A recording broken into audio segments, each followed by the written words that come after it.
یہ بتائیے کہ یہ بات بہت ہو رہی ہے پاکستان میں بھی اور پوری دنیا کے اندر کہ جو سپریم لیڈر تھے ان کو کسی جگہ لے جایا جا سکتا تھا، لیکن ان کے ارد گرد شاید بہت سے جاسوس موجود تھے اور ان کی بروقت اور صحیح اطلاعات دی گئی، جس کے بعد ان کے اوپر اٹیک کیا گیا۔ کیا یہ بات درست ہے؟ اور کیا جو علی خامنائی صاحب ہیں ان کو کہیں اور لے جانے کا آپشن موجود تھا؟ اگر تھا تو یہ ایکسرسائز کیوں نہیں کیا گیا؟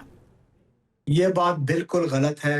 علی لاریجانی صاحب جو کہ secretary national security council Iran کے، انہوں نے کل رات کو انٹرویو میں بتایا کہ ہم نے خامنئی صاحب کو بہت سمجھایا کہ آپ رہبر ہیں اس ملک کے، آپ اپنے فیملی کے ساتھ بندوبست بہت ایسے سیف جگہ ہیں جو ہمارے اہلکار بھی رہتے ہیں، آپ بھی شفٹ ہو جائیں۔ خامنئی صاحب نے لاریجانی صاحب کو یہی کہا تھا کہ جب ایرانی عوام کے پاس جی کوئی پناہ گاہ موجود نہیں ہے، بنکر موجود نہیں ہے، تو میں کیسے جاؤں؟ اپنے فیملی لے کے میں کیوں جاؤں؟ میں بھی ایرانی عوام کی طرح اپنے گھر پہ رہوں گا، اپنا آفس پہ رہوں گا۔ یہ کوئی انٹیلیجنس فیلئر نہیں ہے، سب کو پتا ہے، مجھے بھی پتا ہے، عام بندے کو بھی پتا ہے کہ خامنئی صاحب کا گھر کہاں پہ ایران میں، ان کے آفس کہاں پہ۔ لاریجانی صاحب نے یہ بہت کلیئرلی دو ٹوک الفاظ میں کہا کہ خامنئی صاحب نے ان کو منع کیا تھا کہ میں اب جنگ سٹارٹ ہوئی تو میں اپنے جگہ پہ رہوں گا، اگر شہادت نصیب ہوتی ہے تو اس سے بڑی بات کیا ہے۔ اس لیے یہ یاد رکھیں، خامنئی صاحب کو بنکر میں لے جانا یا ان کو سیف پلیس میں لے جانا کوئی مشکل کام نہیں تھا، جاسوسوں والی بات نہیں ہے۔ خامنئی صاحب ابھی ان کا جو اسپاؤز ہے 10-15 منٹ پہلے جی، مجھے اطلاع ملی کہ وہ بھی شہید ہو گئے۔ کی شہادت پورا ہوئی، فیملی ان کی پورے فیملی کے ساتھ شہادت ہوئی ہے، ان کی نواسی 14 مہینے کی نواسی بھی شہید ہو گئی ہے۔ یہ بات بالکل غلط ہے۔ خامنئی صاحب اپنے طور رضامند اور ایرانی عوام کے حالات دیکھتے ہوئے انہوں نے کہا تھا کہ مجھے بنکر میں شفٹ نہ کریں، مجھے عام ایرانی کی طرح اگر شہادت نصیب ہوتی ہے تو نصیب ہونے دیں۔ سید محمد علی صاحب، ظاہر ہے کہ ابھی اور بھی ہم آپ کے ساتھ باقی سب بات کریں گے، وہاں کی جو سچویشن، آپ ہمارے ساتھ رہیے گا۔ یہ جو اب اس وقت صورتحال ہے اور اس کے اندر آپ نے دیکھا کہ سعودی جو سپوکس پرسن ہے ان کا سٹیٹمنٹ آپ نے دیکھا، انہوں نے کہا جی، کیونکہ ایک یہ بات آ رہی تھی کہ جی سعودی عرب کو بتایا گیا تھا اور وہ کہہ رہے تھے کہ ان پہ حملہ کریں، جو واشنگٹن پوسٹ کی سٹوری ہے اس کی تردید کی ہے سعودی عرب نے، اور آپ کو لگتا ہے کہ یہ ایک نئی طرف جو ہے وار کو لے جانے کی کوششیں ہیں، لیکن پھر ساتھ ہی ایران نے ان تمام ممالک کے اوپر بھی حملہ کیا ہے، تو یہ جنگ بھی بڑھتی ہوئی نظر آ رہی ہے یا یہ جو کنٹریز ہیں یہ رسپونڈ کریں گے، یا آپ کو لگتا ہے نہیں اب وہ رک گئے اور وہ سمجھ رہے ہیں کہ ہو کیا رہا ہے اس وقت؟ بہت شکریہ۔ دیکھیں، میں یقینی طور پہ یہ جنگ 21ویں صدی کا میں سمجھتا ہوں بہت ہی نازک تاریخ کا یہ موڑ ہے جس پہ ہم پہنچ چکے ہیں، اور ایران کم و بیش 8 ممالک کے ساتھ اس وقت جنگ میں انگیجڈ ہے، جس میں امریکہ اور اسرائیل تو ہیں ہی، لیکن جو امریکی اڈے تقریباً 19 کے قریب پورے مشرق وسطی میں موجود ہیں، اس کو آپ جانتی ہیں کہ ایران نے نشانہ بنانے کی کوشش کی ہے۔ اچھا، اس میں جو سفارتی سطح پہ اور سیاسی سطح پہ جو موقف ہے جی سی سی کا، وہ تو ابھی سامنے آ گیا ہے، اور اس پہ بڑا سخت انہوں نے موقف اپنایا ہے، اور ان میں بلکہ ان حملوں کے نتیجے میں سیاسی، سفارتی اور تصویراتی اعتبار سے جو عرب ممالک کے درمیان پچھلے دنوں کچھ مسائل بھی پیدا ہوئے تھے، آپ نے دیکھا متحدہ عرب امارات اور سعودی عرب کے درمیان کچھ کشیدگی تھی یمن کے حوالے سے، تو میں سمجھتا ہوں کہ جو ٹارگیٹنگ اسٹریٹجی ایران کی ہے اس کی وجہ سے میں سمجھتا ہوں وہ مزید آئسولیٹ بھی ہو رہا ہے، اور یہ عرب ممالک جو ہیں ان میں اتحاد بھی بڑھ رہا ہے، اور ایران آنے والے دنوں میں تھوڑا سا اپنے مسائل میں اضافہ بھی کرے گا۔ اچھا، وہ کر ایسا کیوں رہا ہے؟ اس کو مطلب اگر بالکل غیر جذباتی اور غیر جانبدارانہ انداز میں سمجھنے کی کوشش کی جائے، میں سمجھتا ہوں کہ اس کے 2 پاسبل مقاصد ہو سکتے ہیں۔ اچھا، یہ کوئی ضروری نہیں ہے کہ یہ کامیاب ہوں، لیکن وہ یہ ہو سکتے ہیں کہ دیکھیں، عرب ممالک میں ایک تو تیل کی انویسٹمنٹ انٹرنیشنل ملٹی نیشنلز کی بہت زیادہ ہے، اور جو بیشتر مغربی کمپنیز ہیں، تو جب ایک تو تیل کی قیمتیں اوپر جائیں گی تو ایک عالمی دباؤ بھی امریکہ اور اسرائیل پہ پڑے گا۔ دوسری بات یہ ہے کہ جو مغربی کمپنیاں، خصوصاً امریکن کمپنیاں جو موجود ہیں تمام عرب ممالک میں، ان کے سینئر اعلیٰ افسران ہیں, ان ملٹی نیشنل کمپنیز کے اہم عہدیداران یہاں پہ موجود ہیں, ان کے سٹاک پرائس پہ اس کا اثر پڑے گا. اور وہ سمجھتے ہیں کہ ٹرمپ صاحب خود بھی ایک بزنس مین ہے, تو جو امریکہ کی انرجی انڈسٹری ہے وہ بھی ایک دباؤ ڈالے گی کہ جناب ہمارے سٹاکس کو, ہماری انویسٹمنٹ کو نقصان ہو رہا ہے, تو آپ یہ جنگ زیادہ عرصہ نہ چلائیں. اور یہاں سے جو آپ کی انٹرو تھی اس کو میں ریلیٹ کر رہا ہوں کہ میں سمجھتا ہوں کہ چونکہ بنیادی طور پہ ایک پولیٹیکل سائنٹسٹ کی حیثیت سے اگر آپ امریکہ اور اسرائیل کو دیکھیں تو ان کا سیاسی نظام تو جمہوریت پر مبنی ہے, جس میں پبلک سینٹیمنٹ کی بڑی اہمیت ہوتی ہے.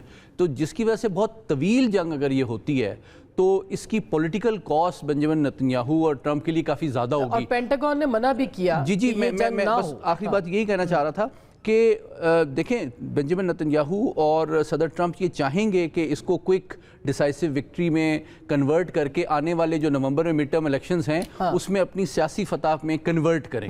لیکن اگر ایران جو ہے اس کو سلو کر کے پھیلانے میں اور طویل بنانے میں کامیاب ہو جاتا ہے تو اس پولیٹیکل ڈیمیج کو کیا اسرائیل اور امریکہ اپنی پولیٹیکل وکٹری میں کنورٹ کرنے کی جو ان کی صلاحیت ہے وہ کسی حد تک ان کی کمزور ہو جائے گی. بالکل, اور شاید اسی کا فائدہ ایران, میں سمجھتا ہوں یہ پاسبل ایکسپلینیشن ہے ان کی ٹارگیٹنگ اسٹریٹجی کی. لیکن میں سمجھتا ہوں پاکستان کا جو موقف ہے وہ بڑا بیلنسڈ, کیئرفل اور اصول پر مبنی ہے کہ دیکھیں جہاں پہ اور یونائٹڈ نیشن کے اندر خاص کر کے جو سیکیورٹی کونسل میں پاکستان نے, رشیا, چائنا اور پاکستان ہے جنہوں نے کہ کنڈیم کیا ہے ایران کے خلاف یہ جو جاری ہے. بالکل, بلکہ ایران نے اپریشیٹ کیا پاکستان کے سٹانس کو.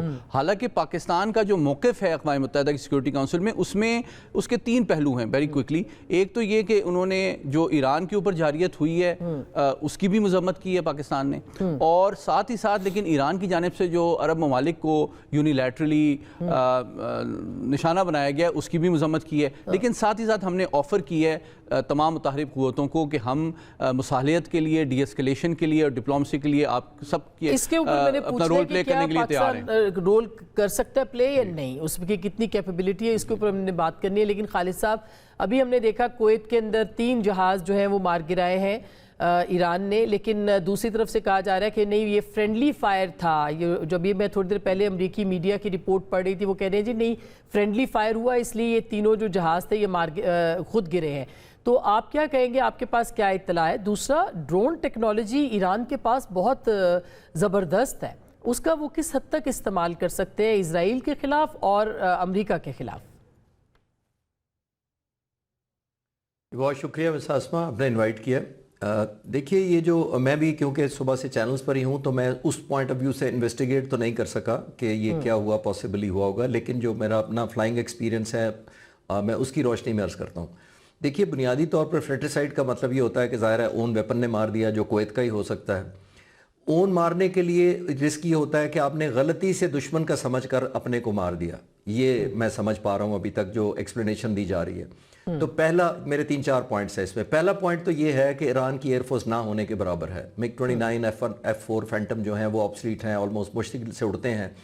تو پہلی بات ہے کویت تک کیسے پہنچ سکتے ہیں, یہ تو آلموسٹ ان لائکلی ہے کہ کوئی تھریٹ پوز کر سکتے تھے اسرائیلی ایئر فورس کے جہاز. That's number 1.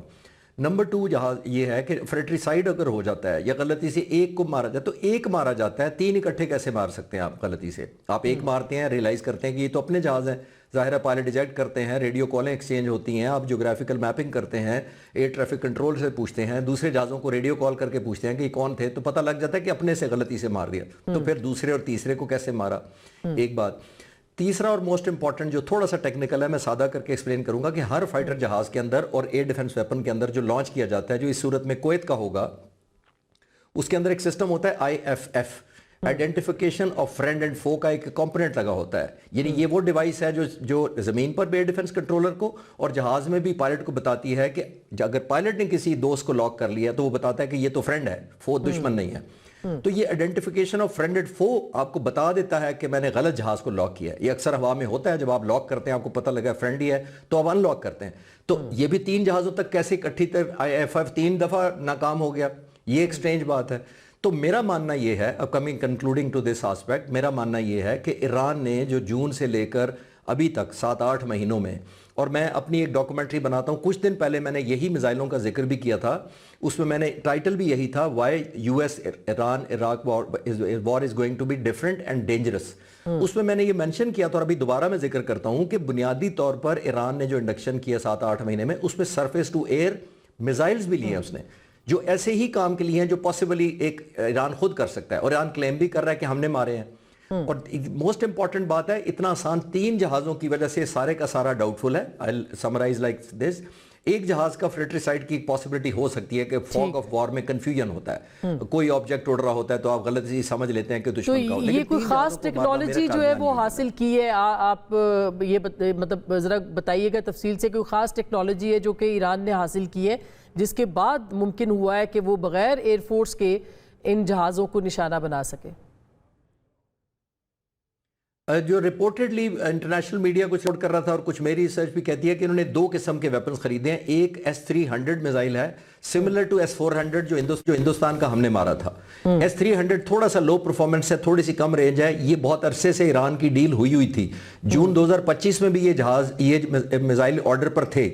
مجھے لگا ہے کہ وہ انہوں نے لے لیے ہیں 7 مہینوں کے دوران روس سے. چین کے پاس HQ-9B ایک میزائل ہے, یا HQ-9 سیریز ہے پوری, اس میں سے ایک ہمارے پاک فضائیہ کے پاس بھی ہے, اور ہم نے بھی ایک ہندوستان کا جہاز اس سے مارا تھا, ایک جہاز. تو HQ-9 سیریز بڑی ڈینجرس ہے. وہ اگر ایکوائر کر لیے, اس کے بارے میں بھی نیوز ہے, کیونکہ فارملی تو نہیں بتایا ابھی تک ایران نے, لیکن اگر وہ لے لیے ہیں, جو چائنا سے پاسبلٹی ہے, وہ بہت لیتھل ہے, سیپٹیو ہے, جیمنگ کے اگینسٹ کام کرتا ہے, اور ظاہر ہے بہت ایکوریٹ ہے. مجھے یہ لگتا ہے کہ اگر وہ لے لیے ہیں تو آبویسلی ابھی سٹوری پھر شروع ہوئی ہے, سٹوری اینڈ نہیں ہوئی ہے. Very important, very interesting. میں ایک بریک کا مجھے کہا جا رہا ہے سید محمد علی صاحب, اس پہ ہم بات کرتے ہیں کہ یہ کیپیبلٹی کتنی امپورٹنٹ ہے, اور اگر یہ لمبی اور طویل جنگ ہوتی ہے جو علی لاریجانی صاحب نے کہا ہے, تو یہ کتنی ڈینجرس ہوگی. ایران کا تو سٹیک پہ ایز سچ لگتا ہے کہ کچھ نہیں ہے, مگر امریکہ کا سٹیک پہ بہت کچھ ہے. باقری صاحب بھی ہمارے ساتھ رہیں گے, بریک کے بعد بات کرتے ہیں. اعزاز چودھری صاحب سے بھی ہمارے ساتھ رہیے گا.